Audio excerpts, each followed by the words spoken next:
ಬೈಂದೂರಿನಲ್ಲಿ ಮೇ ತಿಂಗಳಲ್ಲಿ ನಡೆಯುವ ಶ್ರೀ ಶ್ರೀನಿವಾಸ ಕಲ್ಯಾಣೋತ್ಸವದ ಮತ್ತು ಕೊಲ್ಲೂರು ಪಾದಯಾತ್ರೆಯ ಸಭೆಯು ಅತ್ಯಂತ ಯಶಸ್ವಿಯಾಗಿ ಎಡ್ತರೆ ಜೆಎನ್ಆರ್ ಸಭಾಂಗಣದಲ್ಲಿ ನಡೆಯಿತು.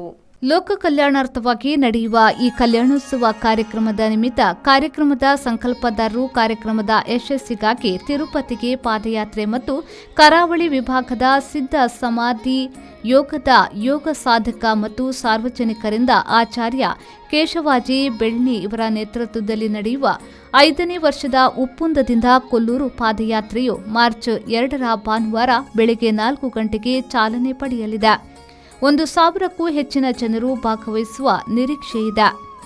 ಪಾದಯಾತ್ರೆಯಲ್ಲಿ ಭಜನೆ, ಸತ್ಸಂಗ, ಕೊಲ್ಲೂರಿನಲ್ಲಿ ಕಲ್ಯಾಣೋತ್ಸವದ ಸಭೆ ಕೂಡ ಇರುತ್ತದೆ.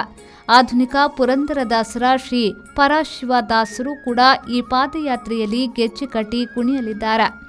ದಾರಿ ಮಧ್ಯೆ 2 ಕಡೆ ಪಾನೀಯ, ಬಾಳೆಹಣ್ಣು ಮತ್ತು ಕೊಲ್ಲೂರಿನಲ್ಲಿ ಉಪಹಾರದ ವ್ಯವಸ್ಥೆ ಇರುತ್ತದೆ. ನಿನ್ನೆಯ ಸಭೆಯಲ್ಲಿ ಕಲ್ಯಾಣೋತ್ಸವದ ಪ್ರಯುಕ್ತ 21 ಪ್ರಮುಖವಾದ ಸಮಿತಿಯಲ್ಲಿ ಅಧ್ಯಕ್ಷರು, ಕಾರ್ಯದರ್ಶಿಗಳನ್ನು ನೇಮಿಸಲಾಯಿತು. ಶ್ರೀನಿವಾಸ ಕಲ್ಯಾಣೋತ್ಸವವು ವೈಶಾಖ ಶುಕ್ಲ ತ್ರಯೋದಶಿ ದಿನಾಂಕ 10/5/2025 ಶನಿವಾರ ಗೋಧುಳಿ ಲಗ್ನದಲ್ಲಿ ದಕ್ಷಿಣಾನ್ವಯ ಶೃಂಗೇರಿ ಶ್ರೀ ಶಾರದಾ ಪೀಠದ ಕಿರಿಯ ಶ್ರೀಗಳಾದ ಜಗದ್ಗುರು ಶ್ರೀ ವಿಧುಶೇಖರ ಭಾರತಿ ಮಹಾಸ್ವಾಮಿಗಳ ದಿವ್ಯ ಸಾನ್ನಿಧ್ಯದಲ್ಲಿ ಸಂಪನ್ನಗೊಳ್ಳಲಿದೆ. ಈ ವಿಶಿಷ್ಟವಾದ ದೇವತಾ ಕಾರ್ಯಕ್ರಮವು ಬೈಂದೂರಿನ ಎಡ್ತರೆ ನೆಲ್ಯಾಡಿ ಬೈಲಿನಲ್ಲಿ ನಡೆಸಲು ಸಭೆಯಲ್ಲಿ ತೀರ್ಮಾನಿಸಲಾಯಿತು. ಕಾರ್ಯಕ್ರಮದಲ್ಲಿ ಭಕ್ತಾದಿಗಳ ಭಕ್ತಿ, ಶ್ರದ್ಧೆ ಮತ್ತು ಭಗವಾನ್ ನಾಮಸ್ಮರಣೆ ಹೆಚ್ಚಿಸಲು ಸ್ಥಳೀಯ ವೈದಿಕರಾದ ಶ್ರೀ ರಾಘವೇಂದ್ರ ಕಾರಂತರು, ಸುಬ್ರಹ್ಮಣ್ಯ ಅಡಿಗರ ಮಾರ್ಗದರ್ಶನದಲ್ಲಿ ಮೇಲೆ ಪೂರ್ವಭಾವಿಯಾಗಿ ಪ್ರತಿ ಮನೆಯಲ್ಲೂ ಸೇರಿ ಕೋಟಿ ಗೋವಿಂದ ನಾಮಯಜ್ಞ, ದಶಾಂಶ ಪೂರ್ವಕ ಯಜ್ಞ, ಗಣಹೋಮ, ನವಗ್ರಹಾದಿ ಹೋಮ ನಡೆಸಲು ತೀರ್ಮಾನಿಸಲಾಯಿತು. ಸಮಸ್ಯೆಗಳು ಹೆಚ್ಚು ಬಿಟ್ಟರೆ ಅಭಿಪ್ರಾಯ ಭೇದಗಳು ಬರ್ತದೆ. ಹಾಗಾದರೆ ಇಲ್ಲಿ ಸೇರಿದ ಸಂಖ್ಯೆಗೆ ಖಂಡಿತವಾಗಿ ಕಾರ್ಯಕ್ರಮ ಯಶಸ್ವಿಯಾಗ್ತದೆ. ನಿಮ್ಮ ಜೊತೆಗೆ ನಾನೊಬ್ಬ ಭಕ್ತನ ಶುಭ ಹಾರೈಸಿದ ಹೀಗೆ ರಾಮನಿಗೆ ಹೇಗೆ ಆಂಜನೇಯ ಅಳಿಲು ಸೇವೆ ಮಾಡ್ತಾನೋ ಹಾಗೆ ನಿಮಗೆ ನಾವು ಮೇ ತಿಂಗಳು ವೈಶಾಖ ಶುದ್ಧ ತ್ರಯೋದಶಿ ಮೇ 10 ಶನಿವಾರ ಪರಮ ಪೂಜ್ಯ ಜಗದ್ಗುರುಗಳಾದಂತಹ ಶ್ರೀ ವಿಧುಶೇಖರ ತೀರ್ಥ ಭಾರತಿ ಮಹಾಸ್ವಾಮಿಗಳವರ ಒಂದು ದಿವ್ಯ ಉಪಸ್ಥಿತಿಯಲ್ಲಿ ಈ ಕಾರ್ಯಕ್ರಮ ನಡೆಯಲಿಕ್ಕಿದೆ. ಈ ಕಾರ್ಯಕ್ರಮವನ್ನು ನಾವು ಆಯ್ಕೆ ಮಾಡಿಕೊಂಡಂತಹ ಜಾಗ ಎಲ್ಲರ ಇವತ್ತೇನು ನಮ್ಮದು ಈ ಸಭೆ ನಡೀತಾ ಉಂಟು. ಈ ಸಭೆಯಲ್ಲಿ ನೆಲ್ಯಾಡಿ ಬೈಲು ಎಡ್ತರೆ ಈ ಭಾಗದಲ್ಲಿ ಮಾಡಬೇಕಂತ ನಾವೀಗೆಲ್ಲರೂ ಕೂಡ ಒಮ್ಮತದ ಒಂದು ಒಪ್ಪಿಗೆಯನ್ನು ತೆಗೆದುಕೊಂಡಿದ್ದೀವಿ. ನಾಡಿದ್ದು ಮಾರ್ಚ್ 2ಕ್ಕೆ ಭಾನುವಾರಕ್ಕೆ 4 ಗಂಟೆಗೆ ನಮ್ಮದು ಪಾದಯಾತ್ರೆ ಶುರುವಾಗ್ತದೆ. ನಾವು 1ನೇ ತಾರೀಕು ನಾಡಿದ್ದು 1ನೇ ತಾರೀಕು ನಾವು ನಮ್ಮ ಮನೆಯಿಂದ ಪಾದಯಾತ್ರೆ ಹೊರಟು ಬರ್ತೀವಿ. 2ಕ್ಕೆ ಬೆಳಿಗ್ಗೆ 4 ಗಂಟೆ ಶುರುವಾಗುತ್ತೆ. ನನ್ನ ಒಂದು ಮನವಿ ಏನಂತ ಹೇಳಿದ್ರೆ, ಈ ಪಾದಯಾತ್ರೆಗೆ ಈ ಸಾರಿ ನೀವು ಒಂದು 2,000 ಜನ ಬರಬೇಕು ಅಂತ. ಯಾಕಂದರೆ ಅಲ್ಲಿಂದ ನಮ್ಮದು ಕೊಲ್ಲೂರಿಂದ ಮಾಣಕಟ್ಟೆ ಹಾಗೆ ನಮ್ಮದು ತಿರುಪತಿ ಪಾದಯಾತ್ರೆ ಶುರುವಾಗುತ್ತೆ. ಈ ಪಾದಯಾತ್ರೆ ಅನ್ನೋದು ಸಪ್ರೇಟ್ ಅಲ್ಲ, ಅದು ಈ ಕಾರ್ಯಕ್ರಮದ ಒಂದು ಭಾಗ ಅಂತ.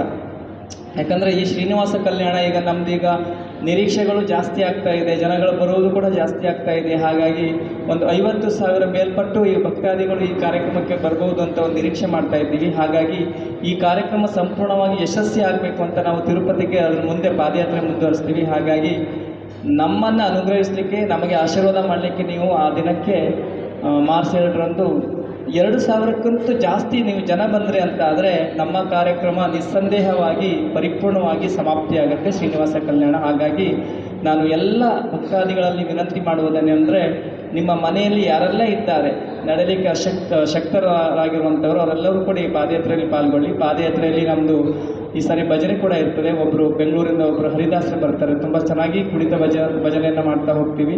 ಜೊತೆಗೆ ದಾರಿ ಮಧ್ಯದಲ್ಲಿ ನಿಮಗೆ 2 ಕಡೆ ಪಾನಕದ ವ್ಯವಸ್ಥೆ ಮತ್ತು ಬಾಳೆಹಣ್ಣು ವ್ಯವಸ್ಥೆ ಇರ್ತದೆ. ಕೊಲ್ಲೂರಿನಲ್ಲಿ ನಾವು ಅಲ್ಲಿ ಪ್ರಸಾದ ವ್ಯವಸ್ಥೆ ಕೂಡ, ಫಲಹಾರದ ವ್ಯವಸ್ಥೆ ಕೂಡ ಮಾಡ್ತೀವಿ. ಅದಾದಮೇಲೆ ಅಲ್ಲೊಂದು ಮಹಾಸಭೆ ಆಗ್ತದೆ. ಎಲ್ಲರನ್ನು ಸೇರಿಸಿ ಕಲ್ಯಾಣೋತ್ಸವದ ಪೂರ್ವಭಾವಿಯಾಗಿ ಹೇಗೆಲ್ಲ ಮಾಡಬೇಕಂತ ಅಲ್ಲೊಂದು ಕಾರ್ಯಕ್ರಮದ ಬಗ್ಗೆ ಒಂದು ಅರ್ಧ ಗಂಟೆ ಕಾರ್ಯಕ್ರಮ ಇರ್ತದೆ. ಅದಾದಮೇಲೆ ಸೌಪರ್ಣಿಕ ನದಿಯಲ್ಲಿ ಸ್ನಾನ ಮಾಡಿಬಿಟ್ಟು ನಾವು ತಾಯಿಯ ದರ್ಶನ ಮಾಡಿಬಿಟ್ಟು ಎಲ್ಲರೂ ಕೂಡ ನೀವು ವಾಪಸ್ ಬರ್ತೀವಿ. ನಾವು ಅಲ್ಲಿಂದ ನಾವು ಮತ್ತು ನಮ್ಮ ಮಂಜ ಕಾರ್ವಿ ಅವರು ನಮ್ಮ ಜೊತೆ ಇರುವಂಥ ಒಬ್ಬ ಆಧ್ಯಾತ್ಮಿಕ ವ್ಯಕ್ತಿಗಳವರು ನಾವಿಬ್ಬರು ಕೂಡ ಮುಂದೆ ತಿರುಪತಿಗೆ ಪಾದಯಾತ್ರೆ ಮುಗಿಸ್ತೀವಿ. ಹಾಗಾಗಿ ಎಲ್ಲರೂ ಕೂಡ ಬರಬೇಕು ಅಂತ ಹೇಳ್ತೀವಿ. ಬರುವಾಗ ನೀವೆಲ್ಲರೂ ಕೂಡ ಸಾಧ್ಯವಾದಷ್ಟು ಚಪ್ಪಲಿಯನ್ನು ಧರಿಸಿ ಬನ್ನಿ ಅಂತ. ಯಾಕಂದರೆ ಅಪರೂಪಕ್ಕೆ ನೀವು ಕಾಲನ್ನು ಬರೋಕ್ಕೂ ಹೆಚ್ಚು ಬಂದು ಸಕ್ಸಸ್ ಆದ ಸಂದರ್ಭದಲ್ಲಿ ನಮ್ಮ ಶ್ರೀನಿವಾಸ ಕಲ್ಯಾಣ ಯಾವ ನಿಸ್ಸಂದೇಹವಾಗಿ ಏನೂ ಇಲ್ಲದೆ ಪ್ರಚಾರ ಖಂಡಿತ ಆಗತ್ತೆ. ಹಾಗಾಗಿ ದಯಮಾಡಿ ನೀವೆಲ್ಲ ಬರಬೇಕಂತ ನಾವು ಈ ಪತ್ರಿಕಾಗೋಷ್ಠಿಯಲ್ಲಿ ಎಲ್ಲರಲ್ಲೂ ಕೂಡ ಮನವಿ ಮಾಡ್ತಾ ಇದ್ದೀವಿ. ಜೊತೆಗೆ ಶ್ರೀನಿವಾಸ ಕಲ್ಯಾಣ ಕೂಡ ಯಶಸ್ವಿ ಆಗಲಿಕ್ಕೆ ನೀವೆಲ್ಲರೂ ಕೂಡ ಸಹಕರಿಸಬೇಕಂತ ನಾವು ಪ್ರಾರ್ಥನೆ ಮಾಡ್ಕೊಳ್ತಾ ಇದ್ದೀವಿ.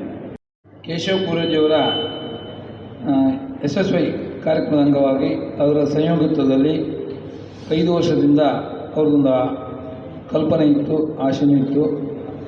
ಸಾರ್ವಜನಿಕವಾಗಿ ಲೋಕ ಕಲ್ಯಾಣಾರ್ಥವಾಗಿ ನಾವು ಶ್ರೀನಿವಾಸ ಕಲ್ಯಾಣೋತ್ಸವ ಮಾಡಬೇಕಂತೇಳಿ ಯೋಚನೆ ಇತ್ತು. ಆದರೆ 4 ವರ್ಷದಿಂದ ಅವರ ಕನಸು ಈ 5ನೇ ವರ್ಷಕ್ಕೆ ಬಂದಾಗ ಎಲ್ಲರೂ ಅದಕ್ಕೆ ಪ್ರೋತ್ಸಾಹ ನೀಡಿ ಇವತ್ತು ಕಾರ್ಯಕ್ರಮ ಮಾಡೋದಂತ ನಿಗದಿಯಾಗಿದೆ.